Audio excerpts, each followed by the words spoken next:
रोचक कहानियों के लिए हमारे चैनल को सब्सक्राइब करें और बेल आइकन को दबाएं। वेद व्यास जी का जन्म। राजा उपरचर एक प्रतापी राजा था।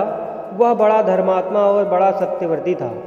उसने अपने तप से देवराज इंद्र को प्रसन्न करके एक विमान और न सूखने वाली सुंदर माला प्राप्त की थी। वह माला धारण करके विमान पर बैठकर आकाश में परिभ्रमण किया करता था। उसे आखेट करने का बड़ा चाव था।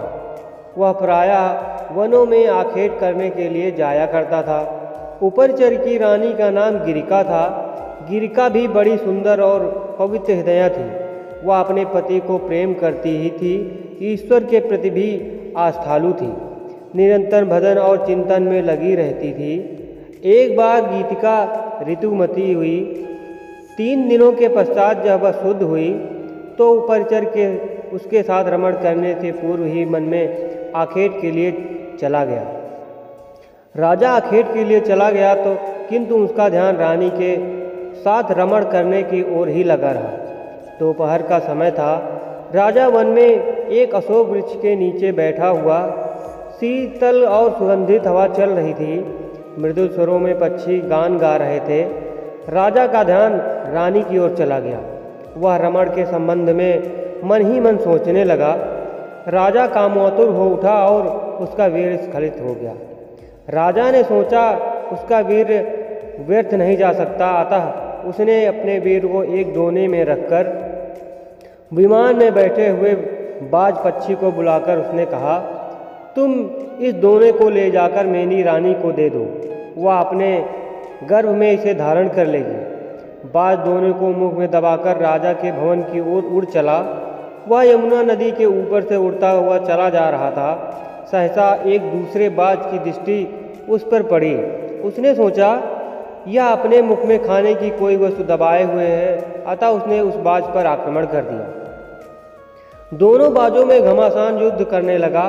परिणाम यह हुआ कि पहले बाज के मुख से दोना छूटकर यमुना के जल में गिर पड़ा। दोनों में रखा हुआ वीर पानी में मिल गया। एक मछली की वीर पर दृष्टि पड़ी। उसने सोचा यह खाने की वस्तु है, अतः वह उसको पानी के साथ निगल गई। फलता मछली गर्भवती हो गई।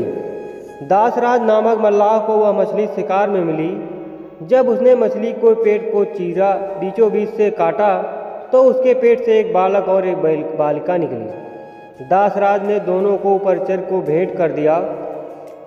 उपरचर ने बालक को तो अपने पास रख लिया, पर बालिका को दासराज को लौटा दिया। दासराज उस बालिका को अपने साथ घर ले जाकर उसका भरण पोषण करने लगा। दासराज ने बालिका का नाम सत्यवती रखा। वह मछली के पेट से उत्पन्न हुई थी, इसलिए उसके शरीर से मछली की गंध निकला करती थी, अतः लोग उसे मत्स्यगंधा भी कहते थे। मत्स्यगंधा धीरे धीरे बड़ी हुई। वह बड़ी ही रूपवती थी। वह स्त्रियों को अपनी नाव पर बैठाकर इस पार से उस पार पहुंचाया करती थी। एक दिन दोपहर के समय महर्षि पराशर वहां जा पहुँचे। वहां मत्स्यगंधा को देखकर उस पर मुग्ध हो गए। उन्होंने उससे कहा, सुंदरी, तुम्हें अब भूरपूर्व सुख मिलेगा। मैं तुम्हारे साथ रमण करना चाहता हूँ। मत्स्यगंधा ने उत्तर दिया, महर्षि, आप ये कैसी बातें कर रहे हैं? दोपहर का समय है, आसपास लोग बैठे हुए हैं, मैं आपके साथ रमण कैसे कर सकती हूँ? पराशर जी ने योग शक्ति से चारों ओर कोहरा पैदा कर दिया और बोले, अब हमें कोई नहीं देख सकता। तू निश्चिंत होकर मेरे प्रस्ताव को स्वीकार कर ले। मत्स्यगंधा पूरा बोल उठी, महर्षि, मैं कुंवारी हूँ, पिता की आज्ञा के अधीन हूँ। आपके साथ रमण करने से मेरा कौमार्य नष्ट हो जाएगा। मैं समाज में लांछित बन जाऊंगी। पराशर जी ने उत्तर दिया, तुम चिंता मत करो। तुम मुझसे रमण करने के पश्चात भी तुम्हारा कौमार्य बना रहेगा। गर्भवती होने पर भी गर्भ का चिन्ह प्रकट नहीं होगा। मत्स्यगंधा फिर बोली, एक बात और, मेरे शरीर से मछली सी गंध निकलती है। आप मुझे वरदान दें कि यह सुगंध के रूप में बदल जाए और 4 कोस तक फैली रहे। पराशर ने तथास्तु कह दिया। फलता मत्स्यगंधा के शरीर से कस्तूरी की सी गंध निकलने लगी। वह गंध 4 कोस तक फैली रहती थी, अतः अब वह योजन गंधा भी कही जाने लगी। पराशर जी ने मत्स्यगंधा के साथ रमण किया। उनके साथ रमण के फलस्वरूप वह गर्भवती हुई। समय पर यमुना के द्वीप पे एक बालक ने उसके गर्भ से जन्म लिया। जब बालक जन्म लेते ही बड़ा हो गया, वह तप करने के लिए वन में चला गया। वहीं बालक जगत में वेद व्यास जी के नाम से प्रसिद्ध हुआ। वेद व्यास जी का पूरा नाम कृष्णद्वैपायन वेद व्यास था। वे श्याम वर्ण के थे, इसलिए उनका नाम कृष्ण पड़ा। वे दो द्वीपों के मध्य में पैदा हुए थे, इसलिए द्वैपायन कहे जाते थे। वेदों के पंडित होने से वेद व्यास कहे जाते थे। वेद व्यास जी अमर हैं।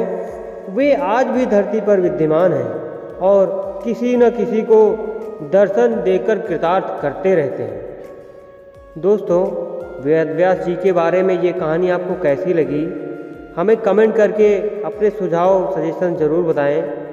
वीडियो अगर अच्छी लगी हो तो लाइक करें और हमारे चैनल को सब्सक्राइब करके बेल आइकन को दबाएं, ताकि ऐसी रोचक कहानियों की नोटिफिकेशन आपको मिले सबसे पहले। धन्यवाद।